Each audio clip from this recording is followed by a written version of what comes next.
Okay, so we're going to go over an example using inscribed angle.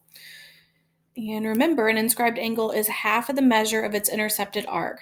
So in this case, we have two inscribed angles in this circle. One is over here, ADB, and the next one is DBC. Okay, so those are our two inscribed angles, one right here at D and one right here at B. We know the inscribed angle B. We don't know the inscribed angle D. So we're going to find this angle first, ADB. So we're going to find angle ADB, and we know that it is half of the intercepted arc. So if we follow the two chords, AD and DB, they meet this arc right here, AB. So we're going to use that relationship as it pertains to the angle here. So we know that the arc is going to be, the angle ADB is going to be half of the measure of the arc. So if we put in our value of the arc, we're taking half of the measure 76. So to find the angle ADB, we're simply taking 76 and dividing it in two, or taking a half of it. So angle ADB is 38 degrees.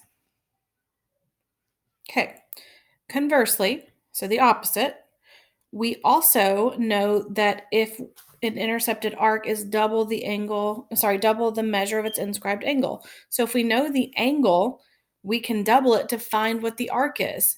If we knew that this angle right here was 38 degrees, we would multiply by 2 to find 76. So let's find the arc DC next. So we know that the arc DC is the angle DBC times 2. Because that angle is half of the arc, we can work backwards and say 2 times the angle gives me the arc. So for arc DC, we multiply 2 times 45 and we get 90 degrees for the measure of the arc DC. Okay, one last thing.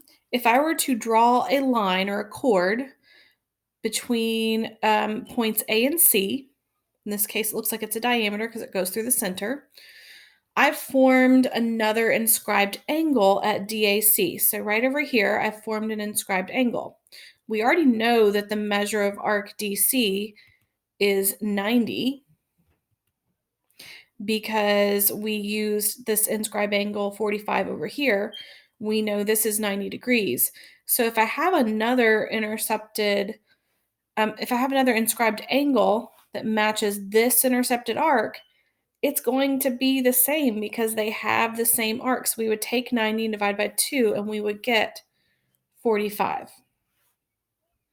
So this is two different theorems we talked about where we multiply by 2 to find the arc, or we divide by 2 to find the angle. We also know that these two inscribed angles, because they share the same arc, are equal.